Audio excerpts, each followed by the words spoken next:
प्रसार भारती अभिलेखागार की प्रस्तुति सदाबहार सुनहरे दौर का अनमोल खजाना।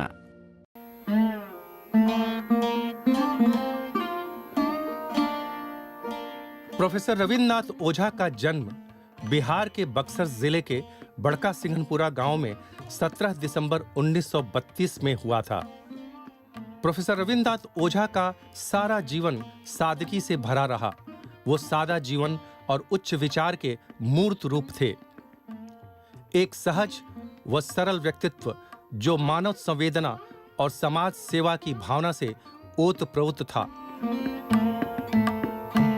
एक साधारण व्यक्ति पर एक असाधारण अनुपम व्यक्तित्व।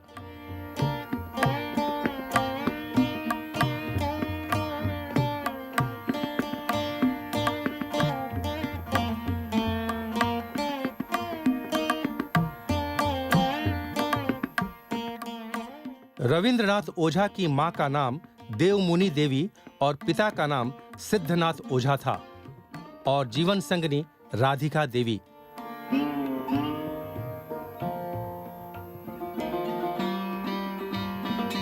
रविन्द्रनाथ ओझा ने 1956 में बिहार विश्वविद्यालय से अंग्रेजी में एमए की डिग्री प्राप्त की और महारानी जानकी कुंवर महाविद्यालय बेतिया में अंग्रेजी के व्याख्याता हो गए। तदुपरांत उपाचार्य और आचार्य।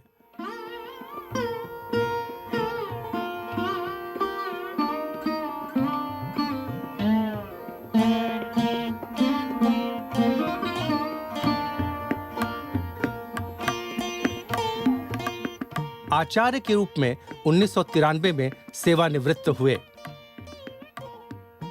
हिंदी जगत में प्रोफेसर रविन्द्रनाथ ओझा का एक निबंधकार, कवि, समीक्षक, पत्र लेखक के रूप में विशिष्ट स्थान है। ललित निबंध प्रोफेसर ओझा की प्रिय विधा रही है और अब तक उनके 4 निबंध संग्रह प्रकाशित हो चुके हैं। नैवेद्यम, निर्माल्यम, सत्यम शिवम और शिवम सुंदरम। विप्रः बहुधा वदन्ति प्रोफेसर रविन्द्रनाथ ओझा के व्यक्तित्व का बहुपक्षीय आकलन करती हुई एक अनोखी पुस्तक है।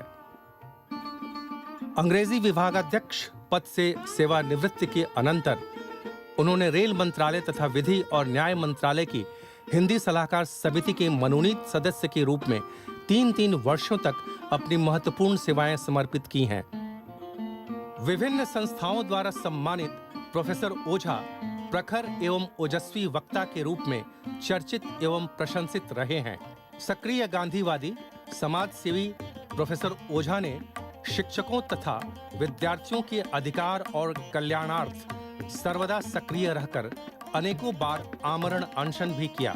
जेपी आंदोलन में भी वे काफी सक्रिय रहकर कई बार जेल गए और मिसा में भी गिरफ्तार हुए। विक्रमशिला हिंदी विद्यापीठ भागलपुर द्वारा विद्या वाचस्पति यानी पीएचडी की उपाधि से सम्मानित प्रोफेसर ओझा को 23 मार्च 2010 में बिहार सरकार द्वारा चंपारण विभूति से भी सम्मानित किया गया। ओझा जी एक सफल आयोजक तथा निर्देशक भी थे। साहित्यिक कार्यक्रम हो या सांस्कृतिक या सामाजिक, सभी कार्यक्रमों का उन्होंने सहजता व सफलतापूर्वक आयोजन किया। वो कई संस्थाओं यथा साहित्य कला संगम, प्रज्ञा पारिजात के अध्यक्ष भी रहे। चंपारण के बेतिया शहर में 60 के दशक में शेक्सपियर के नाटकों का उन्होंने सफल निर्देशन, मंचन व प्रस्तुतिकरण किया और टेनिस तथा फुटबॉल के एक बहुत अच्छे खिलाड़ी भी। धोती कुर्ते में ही टेनिस खेल का अद्भुत प्रदर्शन शायद अपने आप में विश्व का अकेला उदाहरण होगा।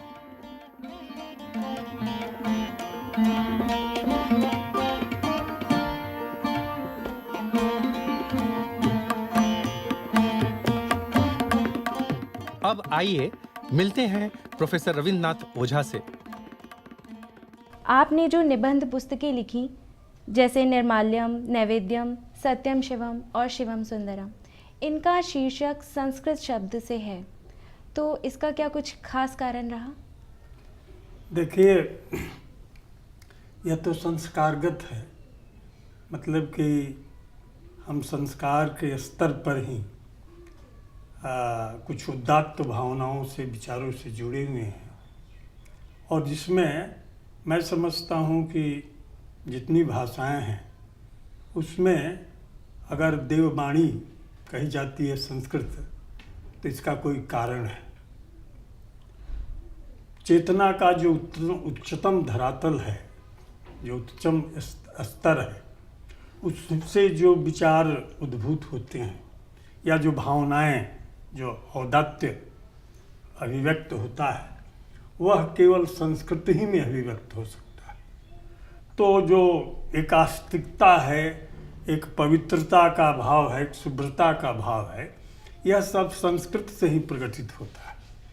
मतलब कि और भाषाओं से भी हो सकता है और तरह के शब्दों से भी हो सकता है।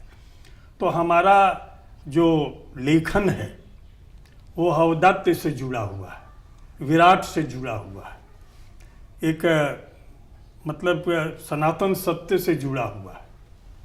सामयिक या जुगीन सत्य कम ही है, लेकिन अगर हैं भी तो वो उधर की ओर ले जाते हैं, विराटोन्मुख है। तो मैं समझता हूँ कि मैं जो चाहता हूँ, मेरे पास जो भावनाएं हैं, जो भाव हैं, वो केवल, और संस्कृत की खूबियाँ हैं, आप जानती हैं कि संस्कृत भाषा में ही मंत्र रचित होता है, सूत्र रचित हो सकता है, सूक्तियाँ रचित होती हैं, स्तोत्र रचित होते हैं, श्लोक भी।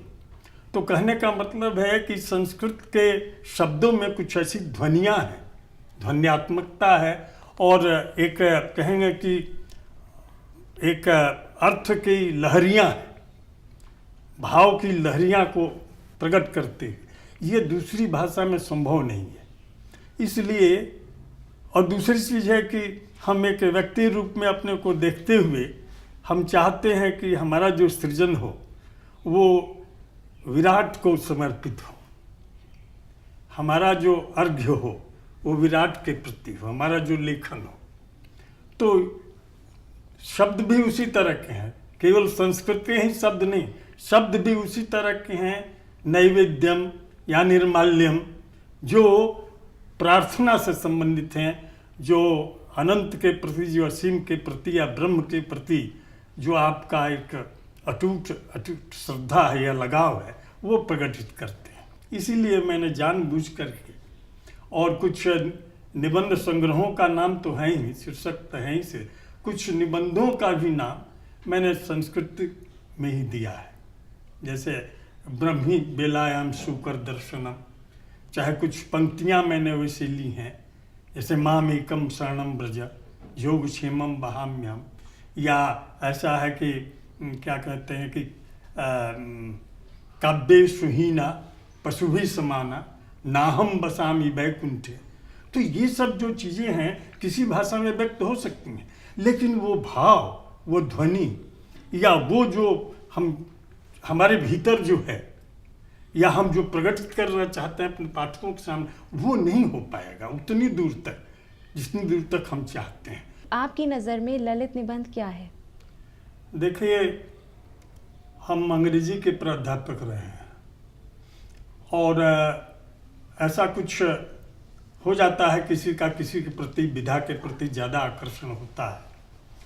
तो मैं अंग्रेजी के जो दो तरह के निबंध होते हैं, एक तो होता है कि व्यक्ति व्यंजक निबंध, जिसको पर्सनल एसेस कहते हैं, जिसमें लेखक का व्यक्तित्व बोलता है, वो लेखक सामने आ जाता है। और एक होता है कि विषय सापेक्ष होता है, माने सब्जेक्टिव और ऑब्जेक्टिव कहेंगे। तो हम जो हैं इस तरह के निबंधों को, जो अंग्रेजी साहित्य में दोनों तरह के निबंध हैं, जैसे एक के फ्रांसिस बेकन हैं, 16th सेंचुरी के शेक्सपियर के कंटेम्पररी हैं, तो वो वैचारिक निबंध हैं, वो ऑब्जेक्टिव हैं, वो एनालिटिकल हैं, वो बौद्धिक स्तर के हैं, जैसे हमारे यहाँ आचार्य शुक्ल हैं। लेकिन जो असल निबंध जिसको कहते हैं, माने एक सृजन की जो कोटि होती है विधा की, वो है ललित निबंध, जो पर्सनल एसेस, कि जिसमें जैसे अंग्रेजी में जो कहते हैं कि इसकी खासियतें ये है कि लेखक स्वयं उपस्थित हो जाता है मंच पर या कहीं भी कहें, और पाठक को अपने सामने रख देता है। पाठक और लेखक संवाद शुरू हो जाता है। कहने का मतलब है कि गुफ्तगू, दिली गुफ्तगू, हार्ट टू हार्ट टॉक। लेखक अपने व्यक्तित्व को किसी भी विषय को लेकर, छोटे से छोटे विषय को लेकर के अपने व्यक्तित्व को प्रकटित करता है, और उस व्यक्तित्व में जो भावनाएं हैं, जो विचार हैं, जो खूबियां हैं, जो खामियां हैं, जो उसकी विशेषताएं, सब प्रकटित होती चलती हैं स्वाभाविक ढंग से। एक फ्रेंडली लेवल पर कहेंगे, एक आत्मीयता के स्तर पर। इसकी खासियत यही है कि आप लेखक और पाठक एक हो जाते हैं, कोई दूरी नहीं रह जाती है। तो जैसे कि अंग्रेजी में तो इसको कई तरह से कहते हैं कि ट्रिमेंडस ट्राइफल्स या एलिगेंट ट्राइफल्स या आफ्टर डिनर मोनोलॉग। कहने का मतलब है कि खा पी करके खूब आनंदित मुद्रा में हैं और तब बातचीत कर रहे हैं। तो इस तरह का लेखक, ये पर्सनल एसेज या ललित निबंध का जो संस्कार होता है उसकी प्रकृति होती है। तो कहने का मतलब है कि इसमें लेखक और पाठक बिल्कुल समीप आ जाता है, बिल्कुल एक हो जाता है। तो हमने इसको पसंद किया, या कहिए कि विधा ने मुझको चुन ली कि जब मेरा सृजनात्मक विस्फोट हुआ, विस्फोट में कहना चाहता हूँ क्योंकि ये एक बैक हुआ और इतनी विकरालता के साथ आया, इतनी कहेंगे कि विशालता के साथ आया कि मैं अपने को रोक नहीं सका, और रोज नए नए भाव, नए नए विचार जो भी देखा और उससे विचार उठे, भाव उठे, और जब तक मैंने उनको कागज पर उतारा नहीं, पूरा निबंध तैयार नहीं होगा, तब तक मुझे चैन नहीं। बस थोड़ी देर के लिए भीतर खाली हुआ, फिर उसके बाद दूसरे दिन फिर वही बात, नई चीज़ आ गई, नए विषय आ गए। तो इस तरह से छोटे छोटे आप देखेंगे कि कुछ ऐसे विषय भी हैं कि जिस पर कभी किसी ने सोचा नहीं होगा। जैसे मैं कहना चाहूँगा कि मैं गिद्ध होना चाहता हूँ, सुअर बड़ा कि मैं, या मैं मेघ होना चाहता हूँ, या मैं अंधकार में खो जाना चाहता हूँ, या चेतना के गहन गह्वर में। तो ये सब कुछ चीज़ें हैं जो हमने विचार करके ये नहीं लिखा है, वो उस तरह की बातें हुई हैं और मुझसे लिख दी गई हैं। आज कहोगी कि ये उस तरह के निबंध आप लिख दें तो ये संभव नहीं है, मैं नहीं लिख सकता। वो खास स्थिति में, खास मानसिकता में, खास हमको बाहर से स्टिमुलस मिला, बाहर से प्रोवोकेशन मिला, बाहर से विक्षोभ हुआ अंतर जगत में, और उस विक्षोभ को पुनर्समन करने के लिए, पुनः साम्य स्थापित करने के लिए ये अभिव्यक्ति हुई। तो इस तरह से ये सारे निबंध मैं कहूँगा कि इतने कम समय में करीब 250 ललित निबंध लिखे गए, और उसमें कुछ गंभीर निबंध हैं, कुछ हल्के निबंध हैं। जैसे मान लो कि एक निबंध है जब साबुन खो गया। अब अंग्रेजी के निबंध की भी बात मैं करता हूँ, कैसे कैसे निबंध होते हैं। In praise of mistakes, in defence of nonsense, what I found in my pocket, A sermon on saving, the convalescent, dream children. अब ये सब निबंध मैंने अंग्रेजी में है। अब सोच लो कि क्या विषय है, क्या कोई कहेगा, लेकिन इन्हीं विषयों पर वो लेखक जो है, वो ललित निबंध का एक out of nothing he create something very much significant, बहुत महत्वपूर्ण, जो एकदम नगण्य है उसको गण्य मान्य बना देता है। अपने भावनाओं से, विचारों में पक करके, उसको पचा करके, उसको अपने व्यक्तित्व के माध्यम से। तो कहने का मतलब है कि अगर सोचा जाए तो ये बहुत कठिन काम है, और इसमें पूरा जीवन आ जाता है, और पूरा जितना ही व्यक्तित्व आपका जो है सो विविध बदली होगा, जितनी ही आपके व्यक्तित्व में विविध आयाम होंगे, गहराई होगी, व्यापकता होगी, ऊंचाई होगी, उतना ही आप सफल निबंधकार होंगे। तो हिंदी में भी आप, हिंदी के भी बहुत से निबंधकारों से मैं मतलब प्रभावित हुआ हूँ, जो आप जानती हैं, हजारी प्रसाद द्विवेदी हैं, विद्यानिवास मिश्र हैं, कुबेर नाथ राय हैं, विवेकी राय हैं, यहाँ तक कि माखनलाल चतुर्वेदी ने भी कुछ निबंध अच्छे लिखे हैं, गुलाब राय लिखते थे, और डॉक्टर नगेंद्र के कुछ निबंध हैं, और अज्ञे जी के भी निबंध हैं। तो ये सब निबंध हैं, और मेरे पास ये लोग हैं, क्योंकि जब मैं इस विधा से जुड़ा तो मेरी उत्सुकता और बढ़ी, और इन लोगों को मैंने, इन लोगों के रचनाओं को मैं बड़े प्यार से पढ़ता रहा, और कहीं से कुछ, जैसे एक और मैं उदाहरण दूंगा, अध्यापक पूर्ण सिंह का, शायद नाम सुना होगा, अंग्रेजी के ही वो भी थे, और 5-7 निबंधों को लिख करके, ललित निबंधों को, वो अमर हो गए। मैंने इस तरह का उनका व्यक्तित्व ही था, और विषय कुछ नहीं। अब हजारी प्रहर्ष के निबंध हैं, तो एक संस्कृति, पूरी संस्कृति आ जाती है उसमें। क्या कहते हैं कि विद्यानिवास मिश्र के निबंध है, ये कुछ दूसरे तरह के हैं। कुबेर नाथ राय हैं, बड़े पंडित हैं संस्कृत के, हालांकि वो भी अंग्रेजी के प्रोफेसर थे, लेकिन उनमें पांडित्य ज़्यादा आ जाता है, लालित्य कम रह जाता है। तो कहने का मतलब है सबों से कुछ न कुछ ले करके, और फिर हम जो एक विशेष काल और क्या कहते हैं कि क्षेत्र में पैदा हुए, माने टाइम एंड स्पेस में, तो हमारा व्यक्तित्व एक अलग रहेगा। ऐसा नहीं है कि हम इन लोगों के आधार पर रचना कर रहे हैं, हम अपना मिला करके, और उसमें उन लोगों से ले करके अंग्रेजी निबंधकार हैं या हिंदी निबंधकार हैं वो, और अपना जो हमारा अपना व्यक्तिगत है वो मिल करके ये एक नए, इस विधा में भी एक नए प्रकार की रचना का एक श्री गणेश हुआ है।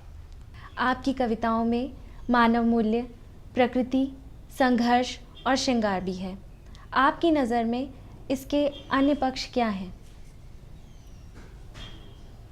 अब देखिए, मैं ऐसा कहना चाहूँगा कि जैसे मेरे निबंध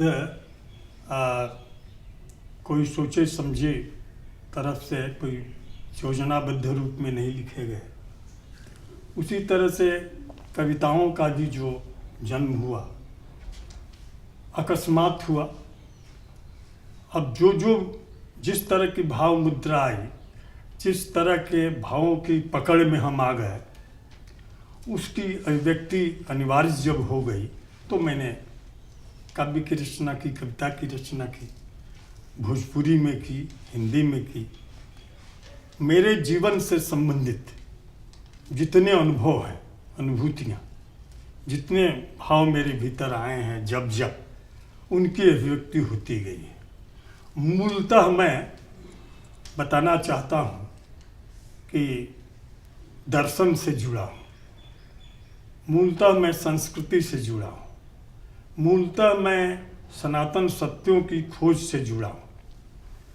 तो मतलब कि अध्यात्म, तो अगर देखा जाए तो ज़्यादातर मेरी प्रतिनिधि रचनाएं वो दार्शनिक, और दार्शनिक में भी निर्गुण प्रधान, मतलब अद्वैत कबीर का के भाव जो होते हैं, तो वो, और अध्यात्म में ऐसा कि मूलतः मैं समझता हूँ कि मनुष्य आध्यात्मिक प्राणी है।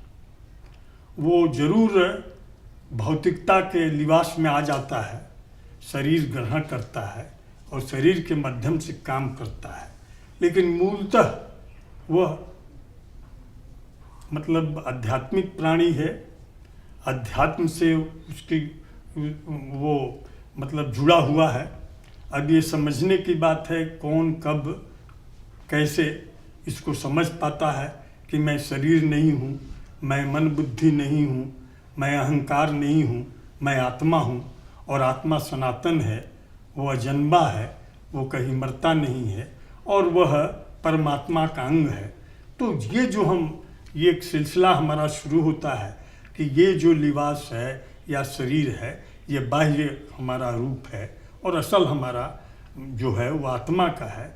और आत्मा के स्तर पर जाने पर सारे प्राणी जो हैं, मनुष्य की तो बात ही छोड़िए, सब एक स्तर पर आ जाते हैं, सब भाई परिवार की तरह हो जाते हैं और एक ही पिता रह जाता है। तो ऐसी ऐसी बातें भी, ये ऐसे भाव भी मेरी कविताओं में आए हैं। और फिर जैसे आपने कहा राष्ट्र भाव भी आया है, मानवतावादी मूल्य सब आए हैं, सांप्रदायिक सद्भाव की बातें आई हैं और प्रकृति की के भी हम बहुत प्रेमी हैं वर्षवत की तरह, तो प्रकृति भी खूब आई है मेरी काव्य रचनाओं में। और उसके बाद कुछ प्रेम श्रृंगार की भी रचनाएं हैं, कुछ वियोग की भी रचनाएं हैं, कुछ संयोग की भी रचनाएं हैं। लेकिन ये मैं इनको अपना मतलब बहुत ज़्यादा प्रातिनिधिक रचनाएं नहीं मानता। मेरी रचनाएं वही होंगी जो मानव मूल्य से जुड़ी होंगी, जो सनातन सत्यों से जुड़ी होंगी, निर्गुण भाव से जुड़ी होंगी, जो अध्यात्म से भी जुड़ी होंगी। वो उसको मैं अपना ज़्यादा प्यारा बच्चा मानता हूँ। कृपया आपकी कुछ अपनी पसंद की कोई कविता हमें सुनाइए। आप चाहती हैं कविताएं सुनना तो मैं भोजपुरी और हिंदी में अपनी कुछ रचनाएं सुना देता हूँ, छोटी छोटी रचनाएं। जैसे एक आप देखें, सारा विश्व हमारा है, धरती अपनी गगन भी अपना, सारा विश्व हमारा है, हमने ही निज स्वेद रक्त से इसको रचा संवारा है। धरती अपनी गगन भी अपना, सारा विश्व हमारा है, हमने ही निज स्वेद रक्त से इनको रचा संवारा है। सारा विश्व जगते है सारा, सूरज चांद सितारा, निकले सभी कोख से मेरे, बल वैभव सब रहा हमारा।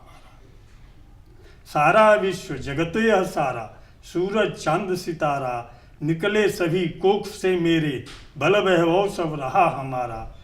मम समान दूजा नहीं जग में, मम समान दूजा नहीं जग में, चलता आया खेल हमारा, समझे नहीं तत्व यह जो भी, लाख लाख उसको धिक्कारा। मम समान दूजा नहीं जग में, चलता आया खेल हमारा, समझे नहीं तत्व यह जो भी, लाख लाख उसको धिक्कारा। तो निर्गुण की बात आ गई। और फिर पुरुष प्रकृति की बात भोजपुरी में ये रचना कठिन मानी जाएगी, वो हम दिखा रहे हैं। हमनी के जोड़ी अनादि अनंत बा, पूरा सत्य सनातन बा। हमनी के जोड़ी अनादि अनंत बा, पूरा सत्य सनातन बा, नित नित रूप धरेला नूतन, बाकी बहुत पुरातन बा। बहुत खूब। नित नित रूप धरेला नूतन, बाकी बहुत पुरातन बा। पुरुष प्रकृति हई हमनी का, पुरुष प्रकृति हई हमनी का, क्षण में सृष्टि रचाई, आपन सृष्टि सजाई के हमनी अपने रमी रमाई। आपन सृष्टि सजाई के हमनी अपने रमी रमाई।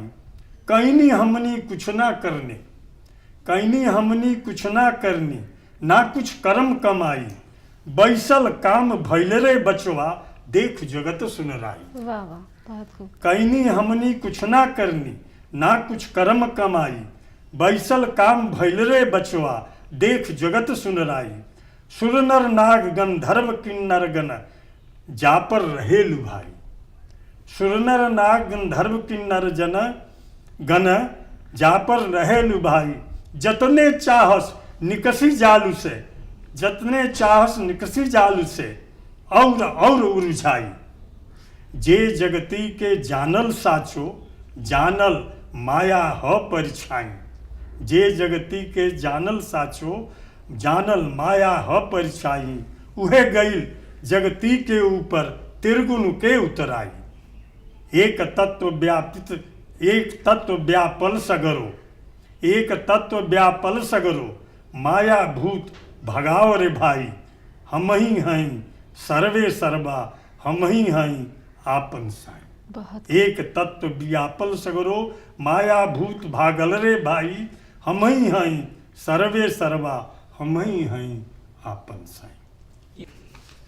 एक दोहे के तर्ज पर है और जी। भोजपुरी में भी है, हिंदी में भी है, करीब करीब वही चीज़ जीवन के विषय में। हिंदी वाली पढ़ रहे हैं जी। आपके सामने। जीवन गठरी हुई पुरानी, जीवन गठरी हुई पुरानी, अब कैसे जीऊं, जख्म हुआ गहरा सीने में, अब कैसे सीऊं।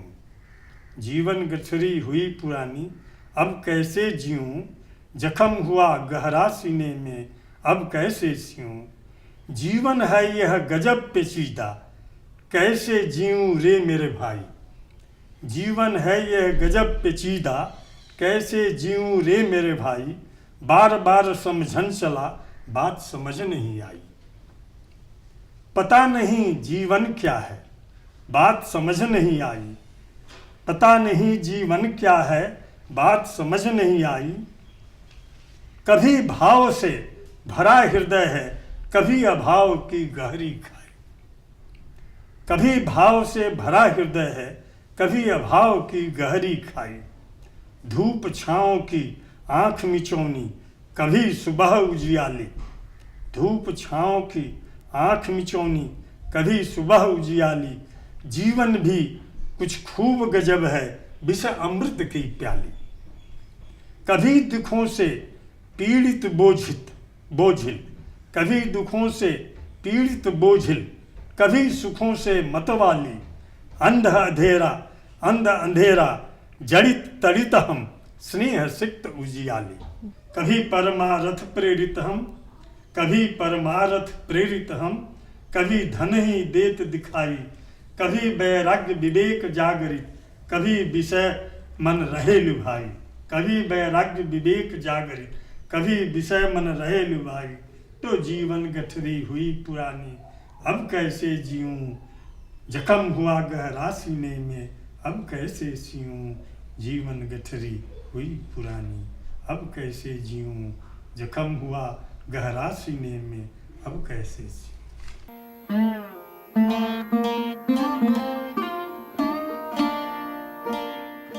आलोक उज्जवल जगत कर दे, तिमिर नाशन तम को भगा। उठ मंगलम के गीत लिख और मंगलम के गीत गा। उठ मंगलम के गीत लिख और मंगलम के गीत गा।